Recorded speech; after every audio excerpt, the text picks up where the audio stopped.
morning and welcome to the XM.com weekly market update. Joining me again is Peter McGuire, the CEO of XM. Good morning, Pete. Good morning, Andrew.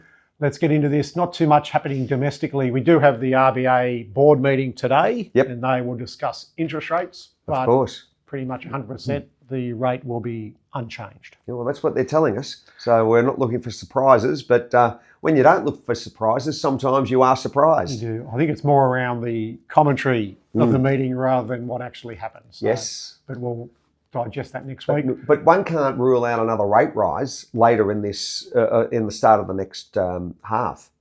Can't rule it out, but they'd be very game to do that, I suspect. Yeah. Considering the inflation story. Yeah, the inflation there's a lot of is there, pain. but there's a lot of pain in the economy. So time will tell. Speaking of pain, let's have a look at China. CPI up a little bit again, which is, you would say, is a good sign considering there was a lot of negative quarters recently. So, but the domestic economy is still struggling. 100%. Yeah, I mean, property sector, it's export-driven market, who's buying finished goods, all of that goes into the melting pot as far as China. You can't compare China to India at the moment. No, not at all. And retail sales up as well, which is a good thing. But there's been a lot of talk in China recently about the central government trying to stimulate that domestic economy, which isn't quite working yet. It'll be a work in progress. Exports are up a little bit, but as you say, the property market is still in dire straits, and you would suspect the confidence there, the consumer confidence would be pretty low. Oh yeah, and it comes down to borrowing and who owns and the next part, of course, is who owns the debt. Plenty of it. Yeah, I think it's 120 international banks, 90 million properties that are vacant. So how on earth do you wash that through a market? It's tough. Heading across to Japan. Someone's made $1 out of it. They have. Japan, once again, not a lot of growth there. BOJ, they can't do a great deal, can they, with their interest rates? No, it's at 0.1 or 0 to 0.1. So how do you? I don't know. It's just impossible. But they've got an incredibly strong stock market. The yen has been cratered back to nearly 160, and there's every chance you'll see intervention again. I'm not saying this week, but if that US dollar continues to uptick and yen gets sold off, because there's nothing happened as far as the last Friday's meeting, and the next point in time, everyone's saying you'll see that 0.1% in July from the BOJ rate increase. So there's the situation. But even interest rates going up 0.1, you've got negative GDP. Is that a good sign? Is that the way that you play the market?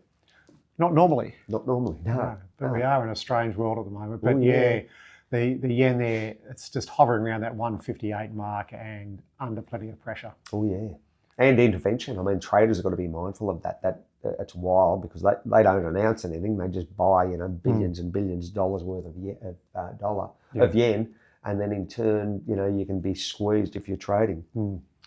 Over to the US, CPI numbers came out last week. Once again, hovering around that 3.5% mark, which has been for quite a while now. The market absorbed it without too much drama. The equity market in the US is still relatively strong, but you would think any interest rate movement in the US is at least 3 or 4 months away, if then.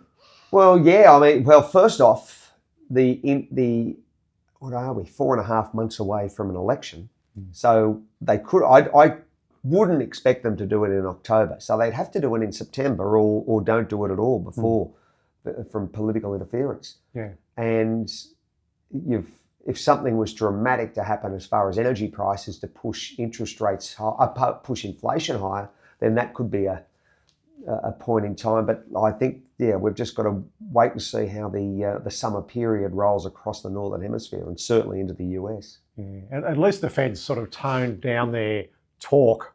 They're nowhere near as aggressive as what they were earlier in the year. Oh, and they're basically 3 rate cuts, 4. There were 6 at one stage. Yeah, I think they came out last week and said most likely 1 this year and 3 next year, which seems more realistic at this point in time.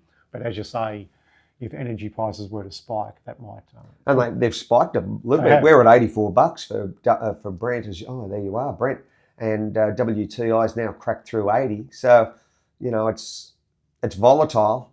It's hard to put a call to it because it's just all over the shop. Yeah, but it's quite a rise since the start of the month, though. That's nearly 10%. Absolutely. Which is a big jump in those prices. Yeah. Yet, A lot of going into the warmer months, though, in the US and Europe. So exactly right. More consumption, driving, and so on, and that's why traders love trading the energy market, because you're seeing big blowouts as far as price increases or sell-offs. And if they trade the technicals and they just look at those fundamentals and they look at seasonality, what's happening with different times of the year,